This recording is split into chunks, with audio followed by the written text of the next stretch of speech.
A new Prime Minister in Downing Street with new promises to transform Britain. We shouldn't be daunted by the challenges we face.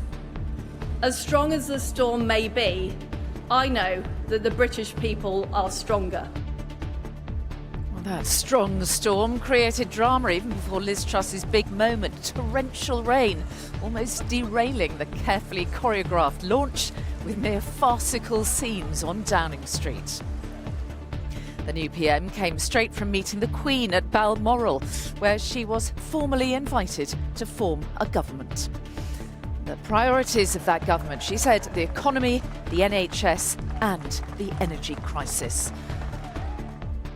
Well, tonight we understand a big intervention is on the way from Number 10 to freeze energy bills. We will have the details on what to expect during her first week.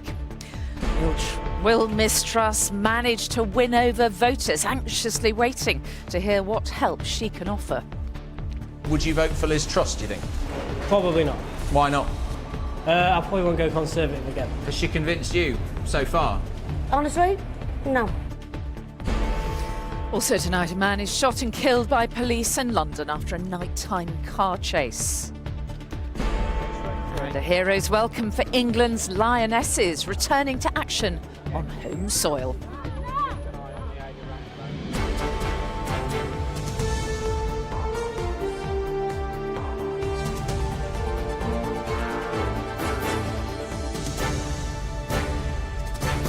From Downing Street, this is the ITV Evening News with Mary Nightingale.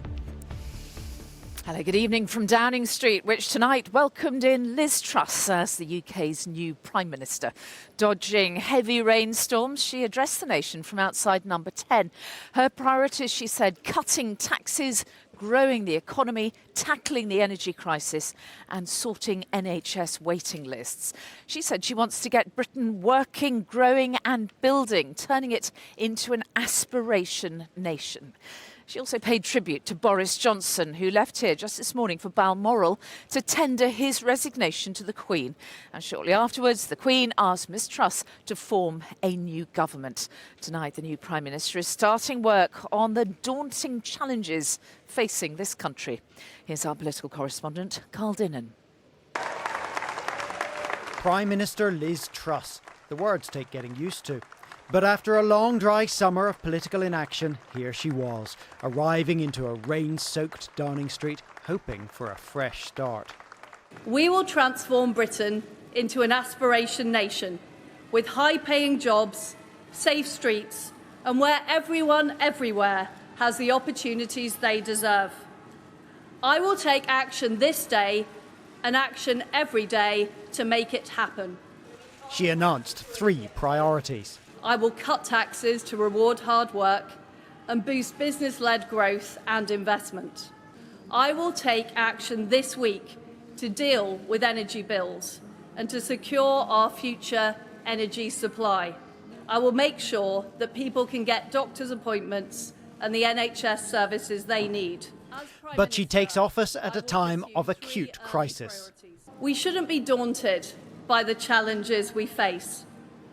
As strong as the storm may be, I know that the British people are stronger. Although the weather had a go, moments before, intense rain had seen the lectern covered with a bin bag and crowds of staff ducking inside. Miss Truss had become Prime Minister earlier at Balmoral Castle, where the Queen formally invited her to form a government. This usually takes place at Buckingham Palace, but the Queen's mobility issues meant Liz Truss had to fly to Scotland, her plane parking beside Boris Johnson's at Aberdeen Airport. He had travelled first to tender his resignation. In order for him to get there, his farewell speech had to take place at 7:30 this morning. We hadn't been expecting to do this until later.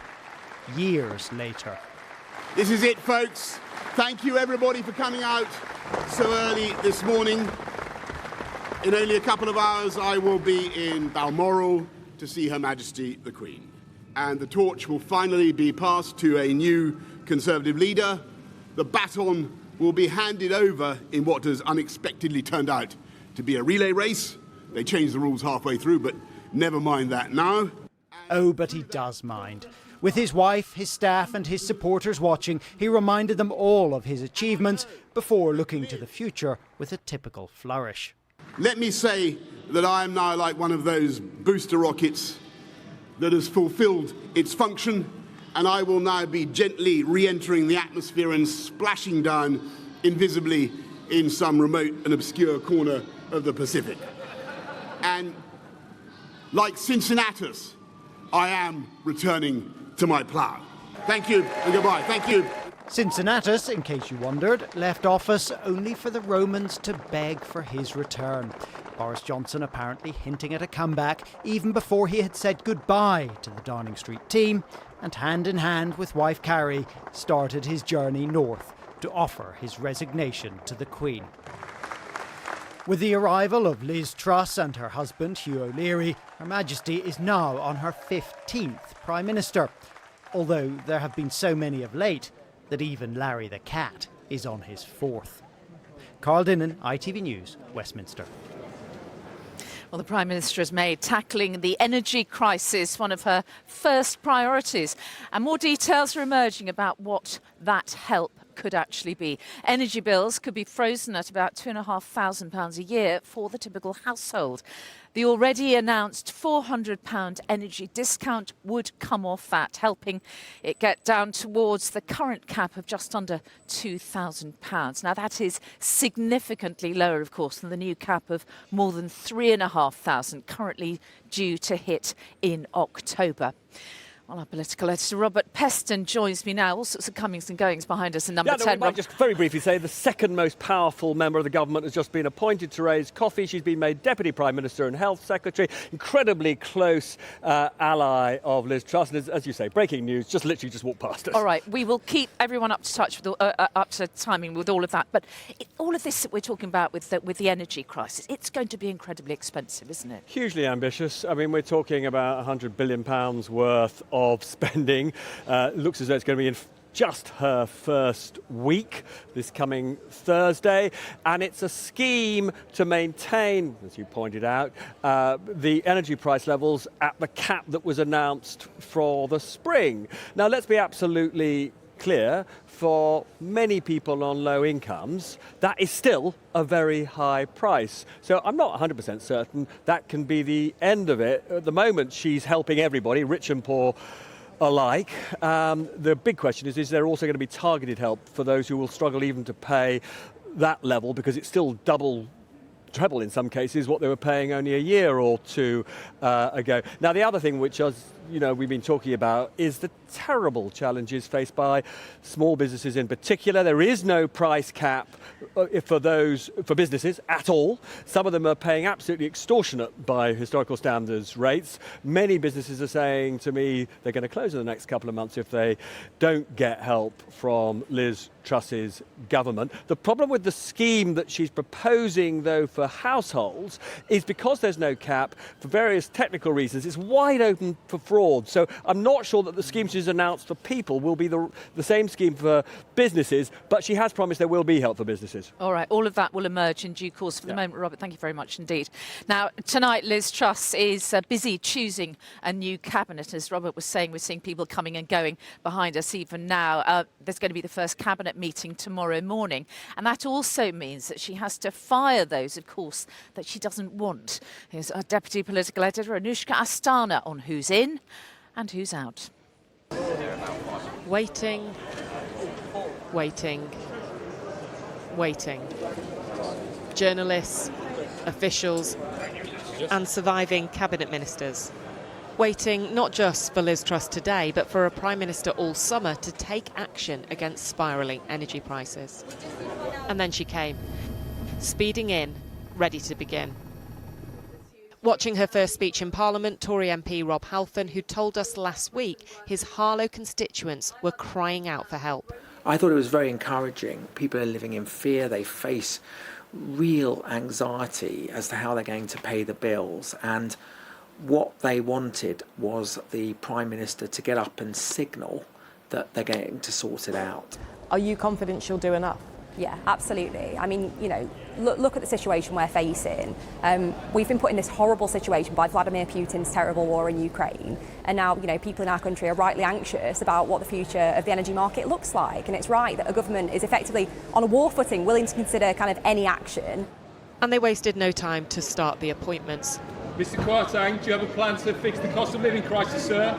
With the most important first, Kwasi Kwarteng expected to bring in a £2,500 energy price freeze as Chancellor. Suella Braverman, the likely Home Secretary. Liz Truss's closest political ally, Therese Coffey, thought to be taking over at Health and also becoming Deputy PM. And James Cleverly expected at the Foreign Office.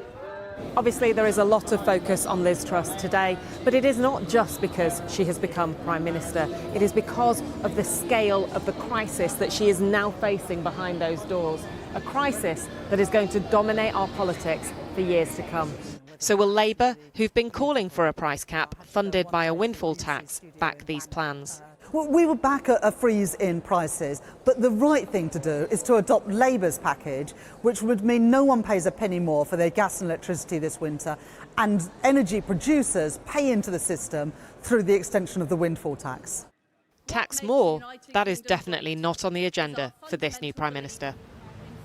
So those cabinet appointments are continuing, but it's not all going totally to plan. I hear that there are 2, maybe even 3 people who turned down the job of Northern Ireland Secretary, including Sajid Javid, at a critical time. There have been reports that some don't want to work with Jacob Rees-Mogg, who's expected to be in that critical role right now of Business Secretary. And as I understand it, Ian Duncan Smith, the former Tory leader, also turned down being leader of the House of Commons. That will go to Penny Mordaunt. So a few wobbles, but this will all get sorted tonight and tomorrow.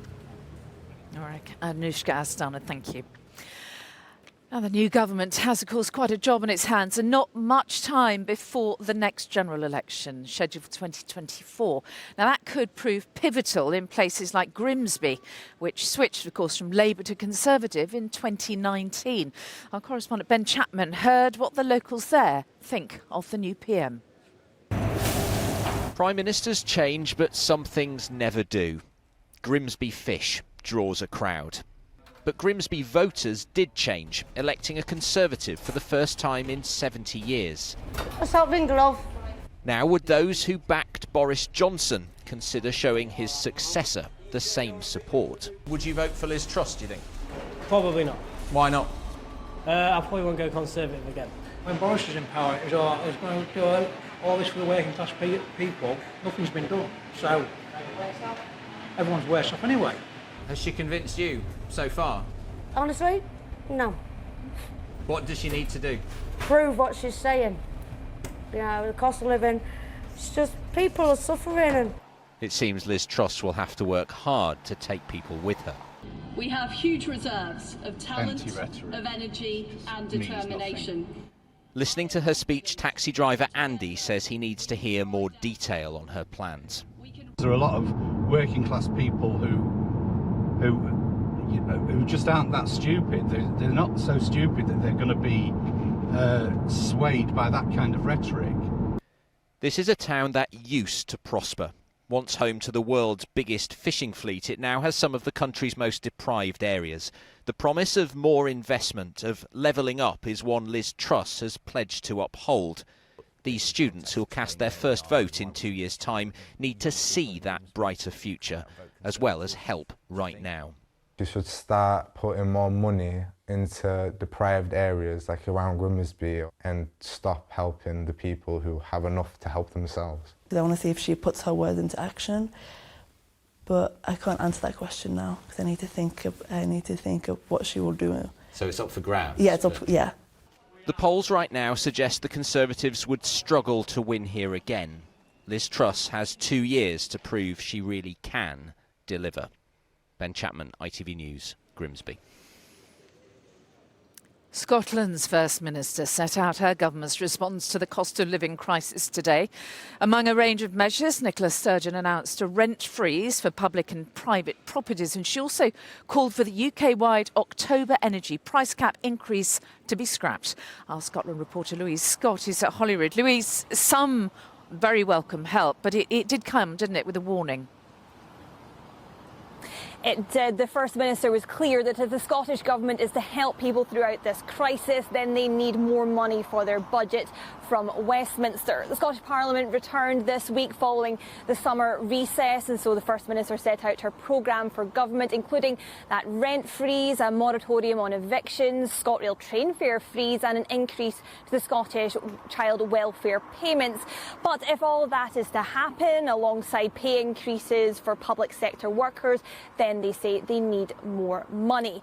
Now, she wasted no time, and the First Minister has already written to the Prime Minister calling for an urgent emergency Four Nations meeting to tackle what she calls an unprecedented economic and cost crisis that is putting livelihoods and lives at risk. First Minister also today was quick to say that all of this she would be able to handle if Scotland was independent. Of course, Liz Truss has been clear that she says no to a second referendum, saying the best thing to do was to ignore the First Minister. So their first official meeting is likely to be rather interesting. All right, Louise Scott at Hollywood, thank you. Both Liz Truss and Boris Johnson had to travel to Balmoral today in a break with tradition. Now, that was because of the Queen's continuing mobility issues. And our royal editor, Chris Shipp, is in Balmoral tonight. And Chris, the meetings take place in private, don't they? But what actually happens? Do we know? Well, Mary, I'll get to that in a minute. It's been like this for much of the day, which is why when Liz Truss arrived here just after midday, she was running about 10 minutes late. But as you say, it was the Queen that changed the location from Buckingham Palace to here at Balmoral because of her mobility issues. So I'm sure she didn't mind one bit. But the outcome really for Liz Truss was the same. She came here to be invited by the Queen to form a new administration. It happened inside the drawing room where they had that conversation. And as you say, Mary, we know what happened in the room. We do not know what they said. That one conversation, that relationship between the Queen and her Prime Minister is always highly confidential. But the outcome, as we say, when Liz Truss left here, she was the Queen's 15th Prime Minister. I mean, as for what they talk about, we can only guess, but it's likely to be the cost of living crisis. The Queen is acutely aware of the challenges that her 15th Prime Minister faces. And as Liz Truss left here this afternoon, she'll be aware of those challenges too. Yes, indeed. Chris Shipp at Balmoral, thank you. Well, let's move on to some of the day's other news now. Armed police have shot dead a man following a car chase which ended in a residential street in South London. The victim was named locally as Chris Cabba. Now, his relatives say he was about to become a father for the first time and was about to get married. From the scene, Neil Connery has the latest. On a South London suburban street, the aftermath of a police pursuit which ended with a man being shot dead. It's understood armed officers used their vehicles to stop the dark blue Audi Quattro they were pursuing. A police firearm was discharged. A single bullet hole clearly visible on the car's windscreen. Forensic officers have been at the scene for much of the day. The victim has been named locally as Chris Cabba, who was in his 20s. His father, Prosper, came to the scene this afternoon, supported by family and friends. The mother of his pregnant fiancée spoke of the plans the couple had. Due to get married in 5 months' time, he's got a baby on the way that he's never going to see, and she's never going to see her dad. And I've got my daughter that I've got to support. Residents spoke of their shock as events unfolded last night. Lying in bed and just got relaxing a little bit, watching a bit of TV, and I heard a very loud bang, and I thought maybe a neighbour's ladder had fallen over or something had fallen off a roof. Teams from the Independent Office for Police Conduct, now overseeing the inquiry, have spent today speaking to those who live in the street. Investigators remain here this evening trying to piece together exactly what happened here last night. Neil Connery, ITV News, Streatham. The father of Olivia Pratt-Corbell has pleaded that his daughter's death be not in vain. The 7-year-old was shot dead in her home in Dovecot in Liverpool last month. Speaking for the first time today, John Francis Pratt said Olivia's life had been cruelly snatched away. Rachel Townsend is close to the scene of the shooting. Now, Rachel, what else did Olivia's father say today? Well, the pain of Olivia's father was laid bare in what he said today. He described his daughter as a bright spark who loved to make people laugh. He then went on to make a plea to the people of Liverpool. He said Olivia's death cannot be in vain. We want people to feel safe and be safe. That can only happen, he says, if people come together and make sure there is no place for guns or those who use guns on our street or in our communities. Well, John Francis Pratt also released video footage of himself and Olivia on a carousel at a Christmas market in Liverpool, and that is obviously something they will never be able to do together again. He also asked people in the city to hand over information. If you don't do it for yourselves, he said, do it in Olivia's name. Now, 4 men continue to be questioned by detectives in connection with Olivia's murder. A 34-year-old man arrested on suspicion of murder and attempted murder, and 3 other men arrested on suspicion of assisting an offender. Rachel Townsend, thank you. Well, some other news now. A man has told an inquest of his shock after his wife died having eaten a pret-a-manger wrap. Celia Marsh from Wiltshire had a severe dairy allergy, but the wrap had been labelled as suitable for vegans. In fact, it contained traces of yoghurt. Her husband Andy described how she'd collapsed in the street, unable to breathe. The company that runs the National Lottery has dropped its legal challenge to the contract being handed over to a rival. Camelot has been in charge of the draw since 1994. A new operator called Allwyn could now sign a new deal within days. And the Duke and Duchess of Sussex were given a red carpet welcome in Dusseldorf today. They arrived to promote next year's Invictus Games. Now, there is a big night of international football ahead, with Wales needing a point against Slovenia to qualify for the Women's World Cup playoffs. And England's Lionesses playing at home for the first time since their Euros success. Their game against Luxembourg will be in front of a packed stadium in Stoke. And Ellie Pitt is pitch side. Ellie, many fans, of course, very, very keen to welcome their heroes home. 30,000 of them here tonight, Mary, in a sold-out crowd in Stoke, and I'm sure many more at home waiting to watch them on the telly as well. That's because the excitement behind this squad is still so strong following that incredible victory at the Euros in July. I've spoken to people who've come from far and wide and were desperate to get their hands on tickets for tonight after that success in the summer. Now, you might be thinking, well, the Lionesses don't necessarily need to win tonight. It might be a bit of a slower game because they've already qualified for the World Cup next year. Well, maybe think again, because the last time these two teams met, the Lionesses thrashed Luxembourg 10-0. So fans are expecting it to be a pacey and high-scoring game for England. And of course, every match now taking us that one step closer to the World Cup in Australia and New Zealand next year. But for now, it's good to have the girls home. It certainly is. Ellie Pitt, thank you very much indeed for that. And you can watch England's match against Luxembourg live on ITV tonight in a couple of minutes' time, straight after this programme. Well, let's get straight back to events here in Downing Street now on the day that Liz Truss became the UK's new Prime Minister.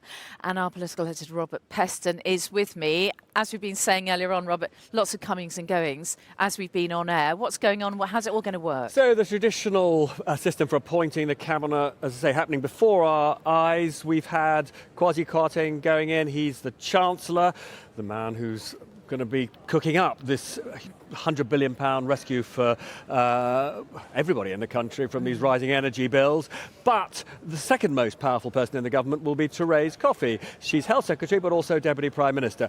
We've also had confirmed that both of those incredibly close allies of Truss, great supporters, with those appointments, she's not reaching out to the wider party. Same is true with the Foreign Office. The Foreign Secretary, James Cleverly, worked with her at the Foreign Office, another great fan of Liz Truss. I think the next one we'll get will be Suella Braverman. She was Attorney General. She was a candidate. She did better than people expected as a candidate. She's going to be Home Secretary. That is a sort of sop or olive branch to the really the sort of more extreme Brexiter wing of the party. They love Suella Braverman. That's a way of keeping the Brexiters on side within the Tory party. Penny Mordaunt has recently gone in. She did incredibly well in the contest, and she is going to be leader of the House of Commons, but also a member of the cabinet. This is a marathon, Robert, and relax. Thank you very much indeed. And that is all from here at Downing Street on a moment in history which saw another change in Prime Ministers.